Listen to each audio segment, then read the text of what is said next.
أعوذ بالله من الشيطان الرجيم. بسم الله الرحمن الرحيم.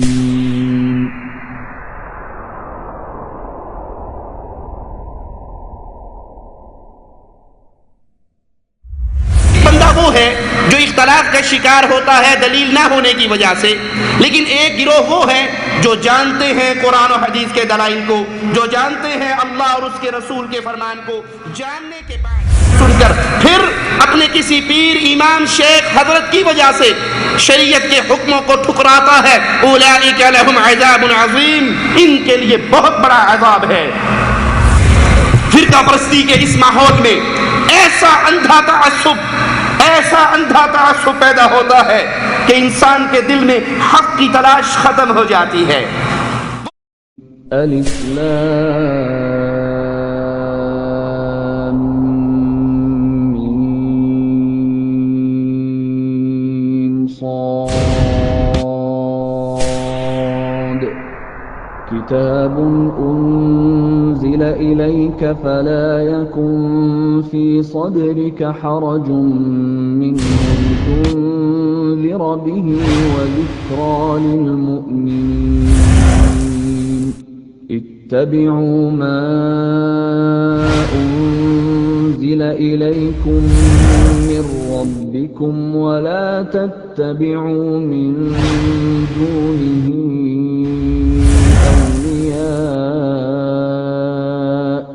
قلیلا ما تذکرون۔ اے لوگو، جو کچھ تمہاری طرف تمہارے رب کی طرف سے نازل کیا گیا ہے اسی کی اتباع کرو، اس کے علاوہ دوسرے سرپرستوں کی اتباع نہ کرو، تھوڑی ہی تم نصیحت مانتے ہو۔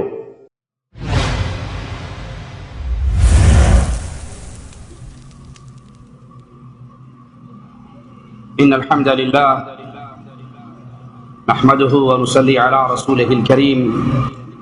اعوذ باللہ من الشیطان الرجیم، بسم اللہ الرحمن الرحیم۔ واعتصموا بحبل اللہ جميعا ولا تفرقوا واذكروا نعمة الله عليكم إذ كنتم أعداء فألف بين قلوبكم فأصبحتم بنعمته إخوانا وكنتم على شفا حفرة من النار فأنقذكم منها۔ اہل ایمان کا اتحاد و اتفاق سے رہنا، گروہ بندیوں سے بچنا،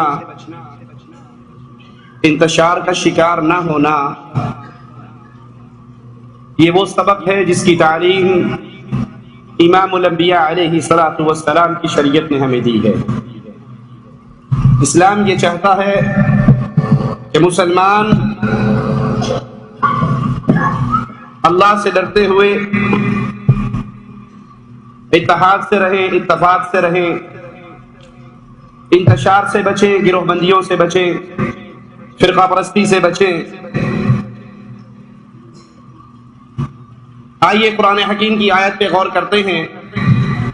مالک فرماتا ہے شرع لکم من الدین ما وصى به نوحا والذی اوحینا الیک وما وصینا به ابراہیم وموسى وعیسى ان اقیموا الدین ولا تتفرقوا فیہ۔ یہ دین جو ہم نے تمہیں دیا ہے، اس نے تمہارے لیے وہی دین کا راستہ اختیار کیا جس کے اختیار کرنے کا حکم نوح علیہ السلام کو دیا، اور اے محمد علیہ السلام ہم آپ کی طرف بھی وہی بھیجی ہے، اور اسی کا حکم ابراہیم علیہ السلام اور موسیٰ عیسیٰ علیہ السلام کو دیا۔ ان تمام انبیاء کو حکم کیا دیا، وہ وصیت کیا ہے، وہ آرڈر کیا ہے کہ دین پہ قائم رہنا، فرقوں میں نہ بٹنا، گروہوں کا شکار نہ ہو جانا۔ فرقہ پرستی کی مذمت کرتے ہوئے شریعت ہمیں کیا تعلیم دیتی ہے، کیا انداز اپناتی ہے؟ آئیے اللہ کی کتاب کی آیت پہ غور کرتے ہیں۔ وَلَا تَكُونُوا كَالَّذِينَ تَفَرَّقُوا وَاخْتَلَفُوا مِن بَعْدِ مَا جَاءَهُمُ الْبَيِّنَاتُ وَأُولَئِكَ لَهُمْ عَذَابٌ عَظِيمٌ۔ تم ان لوگوں کی طرح نہ ہو جانا جنہوں نے اپنے پاس روشن دلیلیں آنے کے بعد پھر فرقہ پرستی کی، پھر تفرقہ ڈالا، پھر اختلاف کیا۔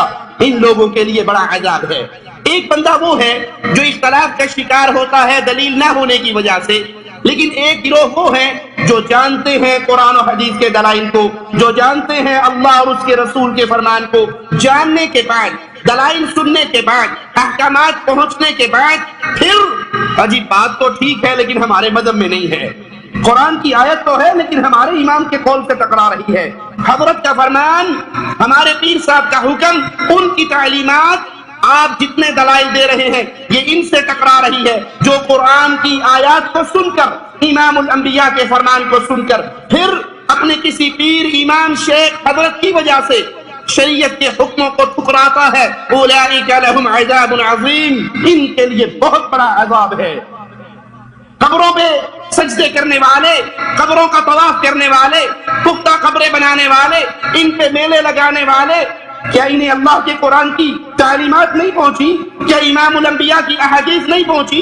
کیا ان کے علماء نے شریعت کے ان دلائل کو نہیں دیکھا؟ یہ سب کچھ جانتے ہیں لیکن پھر شریعت کو ٹھکراتے ہیں۔ یاد کر لیجئے، جو قرآن و حدیث کے دلائل کو اپنی گروہ بندی کی وجہ سے، اپنی فرقہ پرستی کی وجہ سے، اپنے حضرت امام و شیخ کے قول کی وجہ سے ٹھوکر مارتا ہے، وہ دنیا میں بھی ذلیل ہونے والا ہے اور آخرت کی ذلتیں بھی اس کے لیے ہے۔ یاد رکھیے، فرقہ پرستی کے اس ماحول میں ایسا اندھا تعصب پیدا ہوتا ہے کہ انسان کے دل میں حق کی تلاش ختم ہو جاتی ہے۔ وہ سمجھتا ہے جس پر میں ہوں، جس پہ میرا شیخ ہے، جس پہ میرا امام ہے، ہم حق پر ہیں۔ میں وہابی ہوں، وہابیوں کے گھر پیدا ہو گیا، میں بریلوی ہوں، بریلویوں کے گھر پیدا ہو گیا، میں دیوبندی ہوں، دیوبندیوں کے گھر پیدا ہوا، میں شیعہ اس لیے ہوں، شیعوں کے گھر پیدا ہوا۔ اور ہمارے امام نے کہا ہے کہ تمہارے سارے نام ہم نے پیر غوث اعظم کے رجسٹر میں دیکھے ہیں اور وہ رسول اللہ کی عدالت میں پیش کروا کے سب کے لیے جنت کے ٹکٹ لے چکے ہیں، اب اس کو 1000 آیات سنا لو، 1000 حدیثیں سنا لو۔ وہ اپنے فرقہ پرستی کے تعصب میں اتنا اندھا ہو چکا ہوتا ہے کہ اس کو حق تلاش کرنے کی جستجو ختم ہو جاتی ہے۔ یہی انداز قرآن حکیم ہمارے سامنے بیان کرتا ہے، من الذین فرقوا دینہم وکانوا شیعا کل حزب بما لدیہم فرحون، ان لوگوں میں سے جنہوں نے اپنے دین کو ٹکڑے ٹکڑے کر دیا، اپنے دین کو بانٹ ڈالا، گروہوں میں تقسیم، جماعتوں میں تقسیم۔ آپ کون ہیں؟ نقشبندی ہیں، یہ چشتی ہیں، یہ قادری ہیں، یہ رضوی ہیں، یہ نوری ہیں، یہ سہروردی ہیں، یہ بغیر وردی ہیں، یہ فلانے امام کے پیچھے ہے، یہ نوری بوری سرکار کے پیچھے ہے، اور یہ کاواں والی سرکار کے پیچھے ہے۔ ہر بندہ اپنے اپنے پیروں کو پکڑ کر، اپنے اپنے اماموں کو پکڑ کر، اپنے اپنے حضرتوں کو پکڑ کر شریعت سے منہ موڑ چکا ہے، اور ہر بندہ جس چیز پر وہ ہے، جس چیز پر اس کے بڑے ہیں، جس چیز پر ان کی جماعتیں ہیں، اس پہ راضی ہے اور اس پہ خوش ہیں۔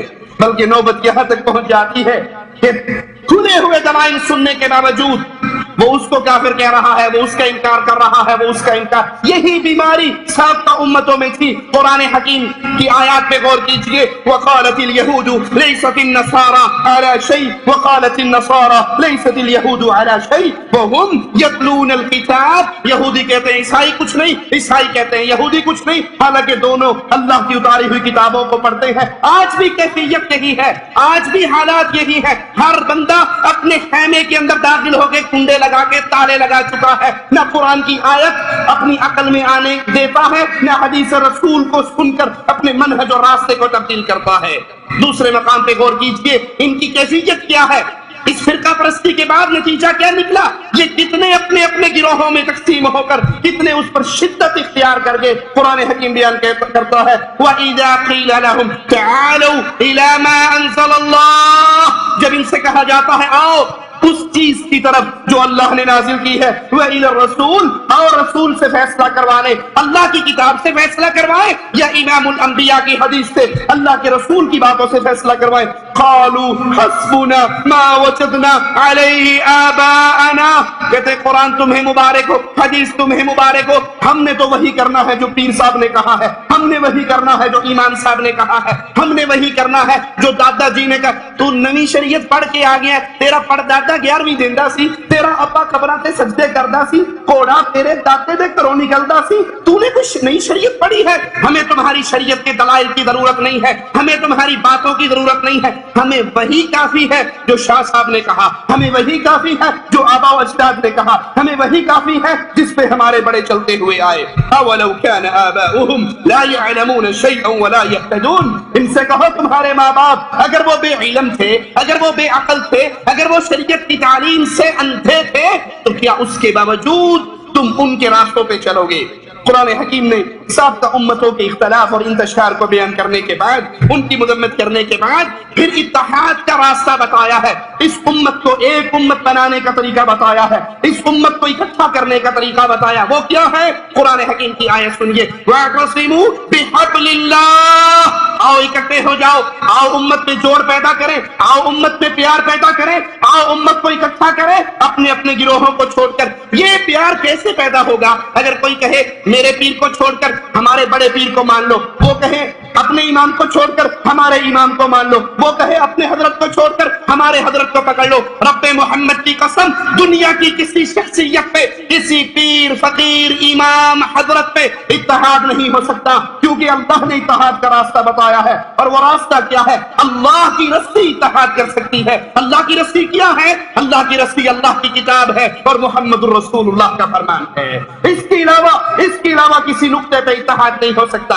میں آپ کو سمجھاتے ہوئے مثال دیتا ہوں، اگر کوئی شخص کہے آپ اپنے بزرگوں کو چھوڑیں ہمارے بزرگوں کو پکڑ لیں، میں کہتا ہوں میں بغداد والے بزرگوں کو نہیں مانتا، میں کہتا ہوں میں رائمنڈ والے بزرگوں کو نہیں مانتا، میں کہتا ہوں کوفے کے بزرگوں کو میں نہیں مانتا، میں کہتا ہوں میں آپ کے حضرتوں کو نہیں مانتا، کیا کوئی مجھ پہ کفر کا فتویٰ لگا سکتا ہے کہ یہ کافر ہے ہمارے پیر کو نہیں مانتا، یہ کافر ہے ہمارے شیخ کو نہیں مانتا، یہ کافر ہے ہمارے حضرت کی ملفوظات کو نہیں مانتا؟ اتحاد نہیں ہو سکتا۔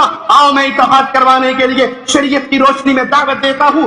ایک شخصیت ایسی ہے اگر کوئی اس کا انکار کرے وہ کبھی مسلمان نہیں رہ سکتا، وہ نہ کوفے والا ہے، نہ بریلی والا ہے، نہ رائمنڈ والا ہے، نہ دیوبند والا ہے، نہ بغداد والا ہے، وہ محمد الرسول اللہ صلی اللہ علیہ وسلم ہے۔ آؤ امام الانبیاء بھی اکٹھے ہو جائیں، ادب سب کا کرے، احترام سب کا کرے، عزت سب کی کرے، لیکن فائنل اتھارٹی، آخری بات اگر کسی کی مانی جا سکتی ہے تو محمد الرسول اللہ صلی اللہ علیہ وسلم، اس پہ اکٹھے ہو جاؤ۔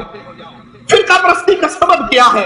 اس فرقہ پرستی کا سبب اللہ کی کتاب اور رسول اللہ صلی اللہ علیہ وسلم کی سنت سے دوری۔ امام الانبیاء فرماتے ہیں میں جا رہا ہوں تمہیں دو چیزیں دے کر، ترکت فیکم امرین، دو چیزیں میں نے تمہارے درمیان چھوڑی ہے، لن تضلوا، تم کبھی بھی گمراہ نہیں ہو سکتے، قیامت تو آ سکتی ہے تم گمراہ نہیں ہو سکتے ایک شرط کے ساتھ۔ وہ شرط کیا ہے؟ کوفے والوں کو پکڑ لینا، بغداد والوں کو پکڑ لینا، بریلی کی خاک چھاننا، دیوبند کے دروازے بجانا۔ وہ شرط یہ ہے ما تمسکتم بہما، اللہ کی کتاب اور محمد کریم کے فرمان کو جب تک تم تھامے رکھو گے پوری دنیا کا کوئی بندہ بھی آ کر تمہیں جنت کے راستے سے گمراہ نہیں کر سکے گا۔ یہ جنت کی راہ ہے، یہ اتحاد کی راہ ہے، یہ اتفاق کی راہ ہے، یہ محبت کی راہ ہے، یہ فرقہ پرستی کے بت کو پاش پاش کرنے والا راستہ ہے۔ سب کا ادب کیجیے لیکن ادب محمد کے بعد صلی اللہ علیہ وسلم۔ فرقہ پرستی کا سبب یہی ہے، ہم نے قرآن حکیم کو چھوڑ دیا، حدیث رسول کو چھوڑ دیا، اور قرآن اور حدیث کو چھوڑنے کے بعد اس نے کہا میرا بڑا، اس نے کہا میرا بڑا، کسی نے کسی کو بڑا سمجھا، کسی نے کسی کو بڑا سمجھا۔ اگر اختلاف ہو جائے اور شریعت میں انسانی عقلوں کے مطابق بات کو سمجھنے میں اختلاف ہو بھی سکتا ہے، اختلاف کا ہو جانا کوئی بڑی بات نہیں ہے، اختلاف ہو جائے تو شریعت اس کا حل بتا رہی ہے، غور کیجئے۔ یا ایھا الذین آمنوا اطیعوا اللہ واطیعوا الرسول، اے ایمان والو، اے کلمہ پڑھنے والو، اے جن کا نبی ایک ہے، جن کا قبلہ ایک ہے، جن کا اللہ ایک ہے، جن کا کعبہ ایک ہے، جن کی کتاب ایک ہے، اے لوگو اللہ کی اطاعت کرو، اس کے رسول کی اطاعت کرو، وَأُولِي الْأَمْرِ مِنْكُمْ، اور اپنے مسلمان حاکم کی اطاعت کرو۔ فَإِن تَنَازَعْتُمْ فِي شَيْءٍ، اگر تمہارا جھگڑا ہو جائے، امام سے ہو جائے، پیر سے ہو جائے، شیخ سے ہو جائے، تمہارا مرشد کہے مرنے والے کی وفات کی چادر پر بیٹھ کر آیت کریمہ پہ ہم نے گٹھلیوں پہ آیت کریمہ پڑھنی ہے، ہم نے تیجا کروانا ہے، ساتواں کروانا ہے، نامہ کروانا ہے، 10واں کروانا ہے، 40واں کروانا ہے، قل کروانا ہے، رسم چہلم کروانی ہے، اللہ کرے گا انہیں کوئی اور مر جائے گا، میری روٹی چلتی رہے گی۔ اگر اختلاف ہو جائے، اگر جھگڑا ہو جائے، اگر لڑائی ہو جائے امام سے، شیخ سے، مرشد سے، پیر سے، شریعت دلیل کیا دے رہی ہے؟ شریعت اختلاف کو ختم کیسے کرتی ہے؟ فردوہ الی اللہ، اس اختلاف کو لاؤ اللہ کی کتاب پہ پیش کر دو، اس اختلاف کو لاؤ والرسول امام الانبیاء کی حدیث پہ پیش کر دو۔ ان کنتم تؤمنون باللہ، اگر تم لا الہ الا اللہ پڑھنے میں سچے، اگر تم اللہ پر ایمان لانے کی دعوے میں سچے ہو، اگر تمہیں آخرت پر ایمان لانے کا دعویٰ ہے، تو ہر جھگڑے میں، ہر مسئلے میں قبر پکی بنے گی یا کچی، قبر پہ سجدے ہوں گے یا نہیں، قبروں کا طواف ہوگا یا نہیں، 12 ربیع الاول کو جلوس نکلیں گے یا نہیں، رجب میں کنڈے بھریں گے یا نہیں، ان سارے جھگڑوں کو اٹھاؤ، محمد کریم کے فرمان پر لے آؤ، عرش والے کی کتاب پہ لے آؤ۔ امیر المؤمنین امیر عمر رضی اللہ عنہ وارضا کے قول پر غور کیجئے، اپنے پیروں کی ہر بات کو آنکھیں بند کر کے ماننے والوں، 2 رکعت نماز انے راجو حال امام دا وہی میرا، اللہ اکبر۔ امیر عمر کا جملہ سنیے، ابو موسیٰ اشعری رضی اللہ عنہ کو خط لکھتے ہوئے کہتے ہیں، اگر تم ایک فیصلہ کرو، ایک آرڈر جاری کرو، ایک قانون بناؤ، ایک فیصلہ کرو، پھر تمہیں کچھ دیر کے بعد یہ احساس ہو جائے میرا پہلا فیصلہ غلط تھا، میری پہلی بات غلط تھی، تو حق اور سچ کی طرف لوٹتے ہوئے ایک لمحے کی دیر نہ کرنا۔ کون کہہ رہا ہے؟ امیر عمر۔ کسے کہہ رہے ہیں؟ ابو موسیٰ اشعری رضی اللہ عنہما۔ ایک لمحے کی دیر نہ کرنا۔ کیا ثابت ہوا؟ کسی کی عقل، کسی کا قول حرف آخر اس وقت تک نہیں بن سکتا جب تک اس پہ محمد الرسول اللہ کی مہر نہ لگی ہو صلی اللہ علیہ وسلم۔ امام ابو حنیفہ رحمہ اللہ اپنے شاگرد ابو یوسف سے کہتے ہیں، اے یعقوب، میری ہر بات کو نہ لکھا کر، جو آج میں کہتا ہوں کل کو اپنا قول بدل لیتا ہوں، پرسوں کل کے خلاف کہہ دیتا ہوں، میری ہر بات کو نہ لکھا کر، میری رائے کو نہ لکھا کر۔ جس کی طرف تم بلا رہے ہو، جس کے نام پہ تم نے مذہب بنائے ہیں، جس کی طرف تم نے جھوٹ کی نسبتیں کی ہیں، وہ اپنے شاگرد سے کہہ رہے ہیں ہر بات نہ لکھا کر، جس کی طرف ہم بلاتے ہیں، جس کی دعوت ہم دیتے ہیں، جس کی اتباع کا آوازہ ہم لگاتے ہیں، وہ اپنے شاگرد کو دیکھتے ہیں، عبداللہ کو دیکھتے ہیں، ان کی قلم رکی ہوئی ہے، آج فرمان رسالت لکھے نہیں جا رہے، پوچھتے ہیں عبداللہ تو لکھ کیوں نہیں رہا؟ جواب میں کہتے ہیں میرے ساتھیوں نے مجھے مشورہ دیا تھا، ہر بات نہ لکھا کر، پوچھ کے لکھا کر۔ نبی کبھی غصے میں، کبھی پیار میں، کبھی گھر، کبھی باہر، کہا اللہ کی قسم لکھ، اللہ کی قسم لکھ، محمد کے ان ہونٹوں سے حق کے علاوہ کچھ جاری نہیں ہو سکتا صلی اللہ علیہ وسلم۔ جس کی طرف تمہاری نسبتیں ہیں وہ کہہ رہے نہ لکھ، میں قول بدل لیتا ہوں، یہ کہتے ہیں لکھ، مجھے زبان حال سے کہنے دیجئے لکھ۔ اس لیے لکھ، میں جب دین کی بات بتاتا ہوں اس وقت تک نہیں بتاتا جب تک عرش والا مجھے نہیں بتا دیتا صلی اللہ علیہ وسلم۔ یہ اتحاد و اتفاق کا راستہ ہے۔ لوگوں، جب انسانی عقل کی یہ کیفیت ہے کہ اختلاف ہو سکتا ہے، صحابی دوسرے صحابی سے کہہ رہے ہیں، تو پھر آج اپنے نام پہ، اپنے پیروں کے نام پہ گروہ بنانے والوں، یہ کیسے ان کی بات حرف آخر ہو سکتی ہے؟ مالک کے فرمان پہ غور کیجئے، وَمَا اخْتَلَفْتُمْ فِيهِ مِنْ شَيْءٍ فَحُكْمُهُ إِلَى اللَّهِ۔ اگر تمہارا کسی سے کسی مسئلے پہ جھگڑا ہو جائے، فیصل شاہ صاحب نہیں ہے، فیصل پیر صاحب نہیں ہے، نوری بوری سرکار کا فتویٰ آخری فتویٰ نہیں ہے، فیصلہ کروانا ہے تو عرش والے کے قرآن پہ لے آؤ، مدینے والے کے فرمان پہ لے آؤ۔ قرآن حکیم کی حکمت سے بھری ہوئی ان تعلیمات کو جب لوگوں نے اپنے سینے سے لگایا، صدیوں کی دشمنی ختم ہو گئی، تلواروں سے خون ٹپکتا تھا، وہ تلواریں نیاموں میں داخل ہو گئی، ایک دوسرے کے گلے لگ گئے، بھائی بندی بن گئی۔ کس طرح کے بھائی بنے؟ ابن عوف کو ان کا بھائی کہتا ہے میرا اتنا بڑا باغ ہے، مدینے کا بہت بڑا باغ ہے، تو دیکھ لے، آدھا آدھا تو کر لے، جو اچھا لگے تو لے لے، جو چھوڑے گا اس کو میں لے لوں گا۔ اس محبت کی مثال تاریخ میں نہیں ملتی، اس محبت کی مثال۔ اور یہ محبتیں پیدا کیسے ہوئی؟ سب نے اپنی اپنی رائے کو چھوڑا، اپنے قول کو چھوڑا اور فرمان محمد پہ اپنی گردنوں کو جھکایا صلی اللہ علیہ وسلم۔ اسی کا ذکر مالی کرتا ہے، وَاذْكُرُوا نِعْمَةَ اللَّهِ عَلَيْكُمْ إِذْ كُنْتُمْ أَعْدَاءً فَأَلَّفَ بَيْنَ قُلُوبِكُمْ فَأَصْبَحْتُمْ بِنِعْمَتِهِ إِخْوَانًا۔ اس وقت کو اور اس نعمت کو یاد کرو جب تم آپس میں دشمن تھے ایک دوسرے کے، اللہ نے تمہارے دلوں میں پیار پیدا کیا، اللہ نے تمہارے دلوں میں محبتیں پیدا کی اور تم ایک دوسرے کے بھائی بن گئے۔ نبی کریم صلی اللہ علیہ وسلم کے مبارک دور کے اندر، خلفائے راشدین کے پیارے دور کے اندر امت کا یہی طریقہ رہا، اگر کہیں اختلاف ہوا تو قرآن اور حدیث کی تعلیمات کی بنیاد پہ اس اختلاف کو ختم کر لیا گیا۔ اختلاف کا ہو جانا بڑی بات نہیں ہے، اختلاف کے نام پہ مدرسے الگ کرنا، اختلاف کی بنیاد پہ مسجدیں الگ کرنا، اختلاف کی بنیاد پہ گروہ بندیاں کرنا، امت کو توڑنا، یہ بہت بڑا جرم ہے۔ آئیے میں آپ کو بتاتا ہوں اختلاف کہاں کہاں ہوا۔ نبی کریم صلی اللہ علیہ وسلم فوت ہوئے، فاروق اعظم نے کہا، جس نے کہا نبی مر گئے گردن کاٹ دوں گا۔ صدیق اکبر نے منبر پہ چڑھ کر کہا من کان یعبد محمد فإن محمد قد مات، جو محمد کریم کی عبادت کرتا تھا وہ سن لے، صدیق اکبر کے جملوں کو سن لے کہ محمد کے فوت ہو چکے ہیں، دنیا چھوڑ چکے ہیں۔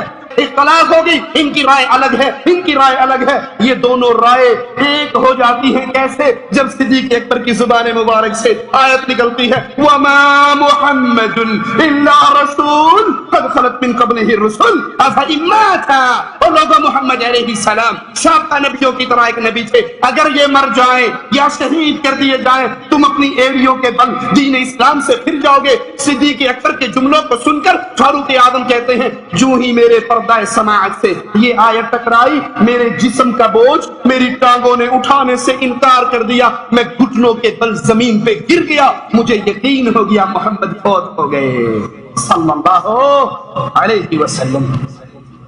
تیجے ساتویں نامے 10ویں کل برسی پہ اختلاف کرنے والوں، گروہ بندی کرنے والوں، اپنے حضرت کی بات کو نہ چھوڑنے والوں، فاروق اعظم نے اپنے جملوں کو واپس لیا، اپنی بات کو ختم کیا اور صدیق اکبر کی بات کی تصدیق کی، کیونکہ فیصلہ قرآن کی آیت نے کر دیا تھا۔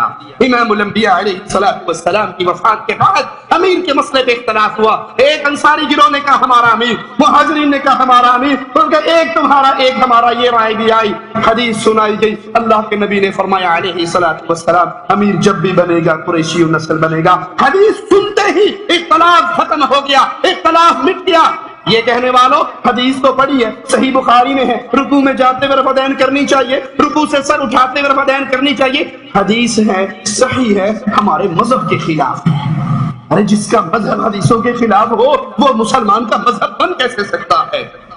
ان فتنوں نے جب اپنے دروازے کھولے، فرقہ پرستی کا جب یہ طوفان برپا ہوا تو کیفیت یہ بنی، حنفی شافی حنفی کو ایسے ملتا تھا جیسے دو الگ الگ ملتوں کے انسان مل رہے ہیں۔ بلکہ فقہ حنفی کا مشہور مسئلہ ہے، اگر کوئی حنفی شخص شافی مذہب کو اختیار کر لے تو اسے تعزیراً سزا دی جائے گی، نعوذ باللہ جیسے وہ کسی اور ملت کے اندر داخل ہو گیا۔ انا للہ و انا الیہ راجعون۔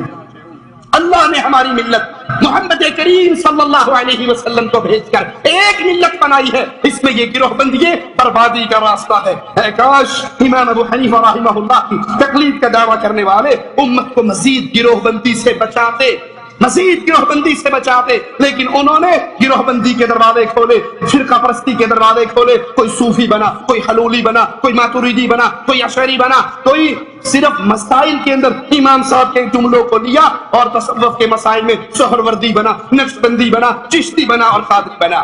مشہور مفسر فخر الدین رازی فرماتے ہیں میں نے بہت سے مقلد فقہا کو دیکھا جب انہیں مختلف مسائل میں قرآن حکیم کی آیت پڑھ کے سنائی جاتی جو ان کے مسلک کی تردید کرتی تو ایسے حیران ہو کر اس آیت کو سنتے جیسے یہ کہہ رہے ہو کہ ہم بھلا اس آیت کو کیسے مان سکتے ہیں کیونکہ یہ آیت ہمارے امام کے قول کے خلاف ہے۔ انا للہ و انا الیہ راجعون۔ آج یہی حالت اہل شرک اور اہل بدعت کی ہے، امام پرستوں کی یہی حالت ہے، پیر پرستوں کی یہی حالت ہے، قبر پرستوں کی یہی حالت ہے۔ رسول کرخی اس کے اندر یہ اصول موجود ہے کہ اگر قرآن کی آیت غور سے سنیے گا، اللہ کی قسم کسی کو چھیڑنا، طنز کرنا مقصود نہیں ہے، مقصود یہ ہے لوگوں یہ زندگی پہلا اور آخری موقع ہے، اس کو ختم ہونے سے پہلے محمد کریم کی اطاعت کی طرف لوٹاؤ۔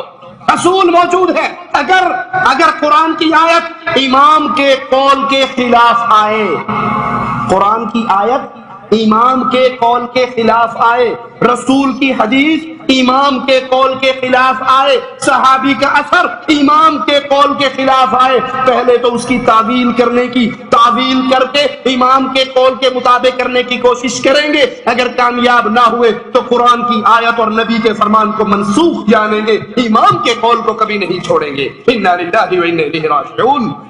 جب فرقہ پرستی کا یہ طوفان بڑھا، رشید احمد گنگوہی اپنی کتاب تذکرۃ الرشید حصہ دوم صفحہ 17 پر لکھتے ہیں، حق وہی ہے، حق وہی ہے جو رشید احمد گنگوہی کی زبان سے نکلتا ہے۔ اللہ کی قسم میں کچھ نہیں ہوں، لیکن اس دور میں ہدایت اور نجات موقوف ہے میری اتباع پر۔ لا حول ولا قوة الا باللہ، انا للہ و انا الیہ راجعون۔ ہدایت و محمد کریم صلی اللہ علیہ وسلم کی اطاعت پہ موقوف ہے، لیکن آج یہ حق امام الانبیاء سے چھین کر پیروں فقیروں اماموں اور مولویوں میں بانٹ دیا گیا۔ امام الانبیاء نے فرمایا تھا، لوگو میری پوری امت جنت میں جائے گی الا من ابا، جو جنت میں جانے سے خود انکار کر دے۔ پوچھا گیا وہ ظالم کون ہے جو جنت میں جانے سے انکاری ہو؟ فرمایا من اطاعنی دخل الجنہ، جو محمدی بنا، نماز محمدی، روزہ محمدی، حج محمدی، جہاد محمدی، طلاق محمدی، نکاح محمدی، عبادت محمدی، اعتقاد محمدی، جو ایک ایک مسئلے میں محمدیت کے رنگ میں رنگا گیا، دخل الجنہ، یہ جنت میں گیا۔ ومن عصانی فقد ابا، اور جس نے محمدیت کو پسند نہیں کیا اس نے حقیقت میں جنت میں جانے سے انکار کر دیا۔ لیکن یہاں یہی حق اپنے اماموں کو دے کر کہا جا رہا ہے، پیر صاحب نے کہا ہے، گنگوہی صاحب نے کہا ہے کہ حق وہی ہے جو رشید احمد کی زبان سے نکلتا ہے۔ اپنے مذہب کو ثابت کرنے کے لیے فرقہ پرستی کے اس طوفان نے، تعصب پرستی کی اس آگ نے امت کو کہاں تک جلا دیا ہے؟ اپنے پاس سے قرآن حکیم کی آیات بنا کر اپنے مذہب کو ثابت کیا گیا، قرآن میں جھوٹی آیات بنائی۔ ایضاح الادلہ شیخ الہند محمود الحسن دیوبندی کی کتاب ہے جو 1330 ہجری میں دیوبند سے چھپی، اس کا صفحہ 97 ہے۔ اس میں قرآن پاک کی ایک آیت، فَإِن تَنَازَعْتُمْ فِي شَيْءٍ فَرُدُّوهُ إِلَى اللَّهِ وَالرَّسُولِ، قرآن کی آیت کیا ہے؟ فَرُدُّوهُ إِلَى اللَّهِ وَالرَّسُولِ إِن كُنتُمْ تُؤْمِنُونَ بِاللَّهِ، لیکن وہ آیت اپنے پاس سے بناتا ہے، اگر تم فَإِن تَنَازَعْتُمْ فِي شَيْءٍ فَرُدُّوهُ إِلَى اللَّهِ وَالرَّسُولِ وَإِلَى أُولِي الْأَمْرِ مِنْكُمْ، اگر تمہارا جھگڑا ہو جائے اپنے جھگڑے کو اللہ، رسول اور اپنے علماء کے پاس پیش کر دو۔ کہتا ہے ظاہر ہے اولو الامر سے مراد آیت میں سوائے انبیاء کرام کے کوئی اور ہیں، تو صاف ظاہر ہے کہ جیسے نبی کی اطاعت واجب ہے اس طرح غیر نبی کی اطاعت بھی واجب ہے۔ کہتا ہے آپ نے قرآن پاک کی آیت فردوہ الی اللہ والرسول ان کنتم تؤمنون باللہ والیوم الآخر، یہ اصل آیت ہے۔ کہا یہ تو پڑھ لی، لیکن جس قرآن میں یہ آیت ہے اسی قرآن میں جو ہم نے پہلے آیت بیان کی وہ ہے، اللہ کی قسم قرآن کے 30 پاروں میں یہ آیت موجود نہیں ہے۔ اپنے مذہب کو ثابت کرنے کے لیے، اپنے امام کی اندھی تقلید کو ثابت کرنے کے لیے اگر ظالموں کو قرآن کے اندر تحریف کرنی پڑی تو وہ بھی کر گئے۔ اللہ کے لیے سوچئے یہ لعنت کہاں جا کر رکے گی، یہ انتشار کہاں جا کر رکے گا؟ لوگوں آؤ امام الانبیاء محمد الرسول اللہ صلی اللہ علیہ وسلم کی طرف اکٹھا ہو جائیں۔ عبارت پہ غور کریں، جس قرآن میں یہ آیت ہے اسی قرآن میں یہ آیت بھی ہے۔ اب دو آیتیں ہیں، ایک کا قرآن میں وجود ہے اور دوسری کا قرآن میں وجود نہیں۔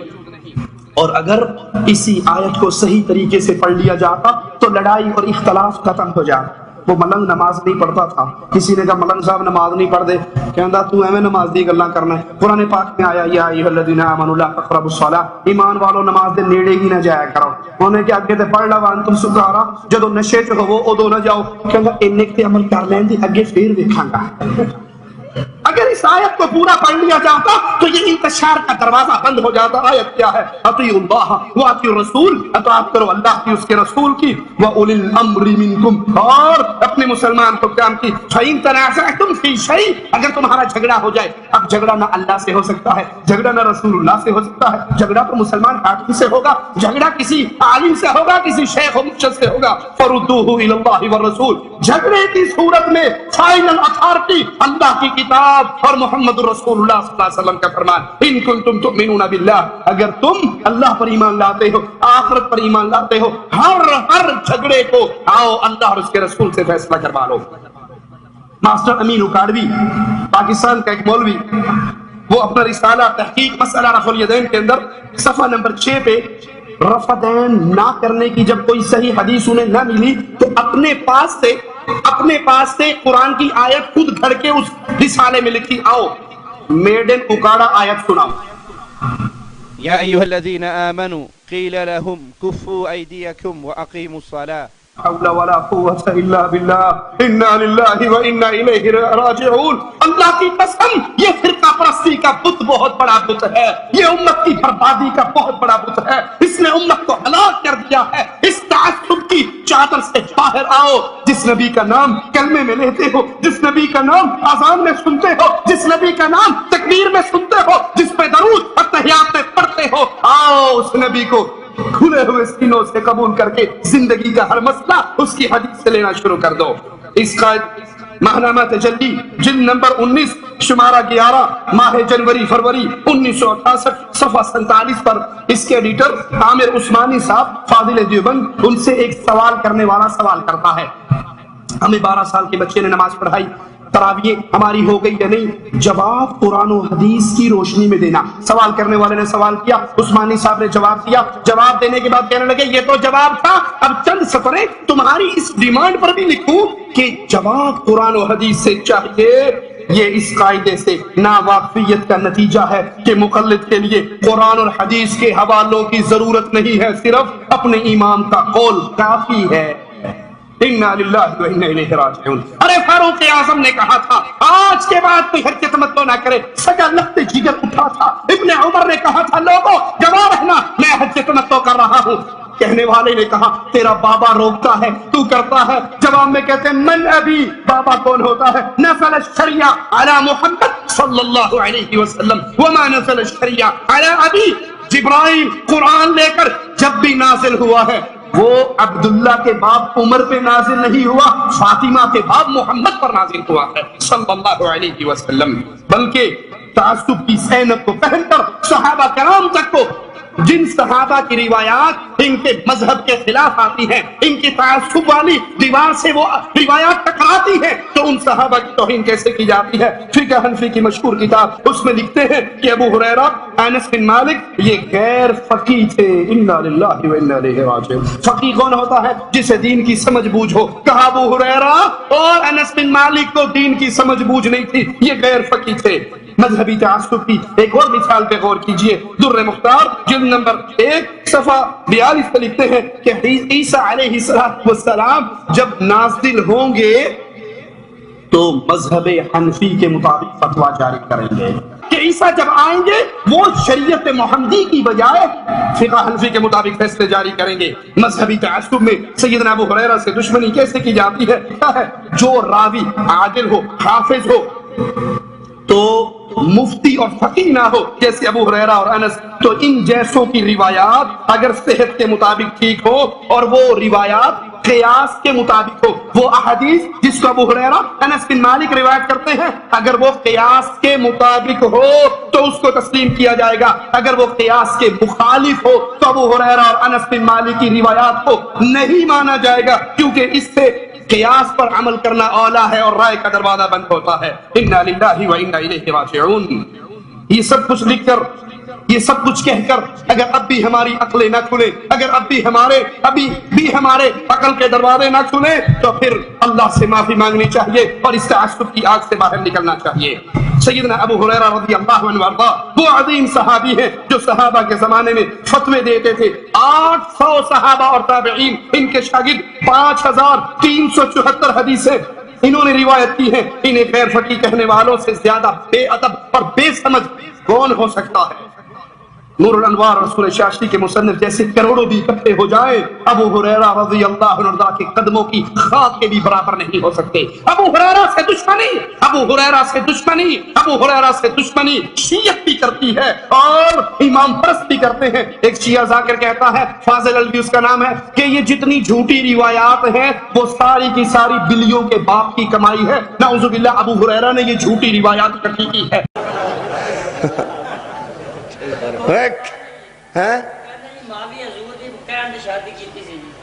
کی کیتی سی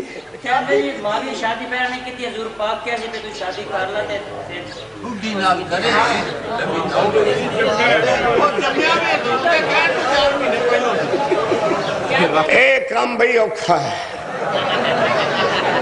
جی رسول اینو کیا ہے نا بھی تو شادی کریں تو قربان جاواں، پھر کیڑا لائق پتر وچوں جمے کیا ساری ابو ہریرہ دی کمائی ہے او روایتاں انہاں لکھیاں جنہاں دا حقائق و دلائل و برہان نال واسطہ ہی نہیں ہے کہ ساریاں کمائیاں اسے بابے دیاں جڑا بلیاں دا پیو ہے کسے بندے دے کول قبلہ پیاز سن اج میں لوکی وپاری وپار کر دے کیلیاں دا سیباں دا اناراں دا انہیں گنڈیاں دا کیتا ہے وہ پیاز نہ وکن تے گل دے جان وہ حضرت ابو ہریرہ کو لائے انہیں کیا سیدی مرشدی حبیبی میں مرنا من تک کاٹا پہن دیا انہیں کیا کیوں کہ پیاز گل دے پہ لوکی لیندے کیوں نہیں انہیں آکھے تے ایک منٹ دی مار منافع داد ٹوک لے انہیں کیا جی ادو آد انہیں جناب بازار چ ٹنڈورا دینا شروع کر دیا مسلمانوں پتہ جی آج دن کیڑا ہے بندیا کان چکے رہندا جو ہر ویلے رسول دے گوڑیاں دا بندیا کیا صحابی رسول ہے وہی یہ کاتب ہے ہر ویلے کول رسول دے رہندا ہے گل کوئی نویں کرو انہاں کیا رسول آج دے دن واسطے فرمایا سی آج او دن ہے جڑا بندہ پیاز بہتے کھائے گا جنت چ او پہلے جائے گا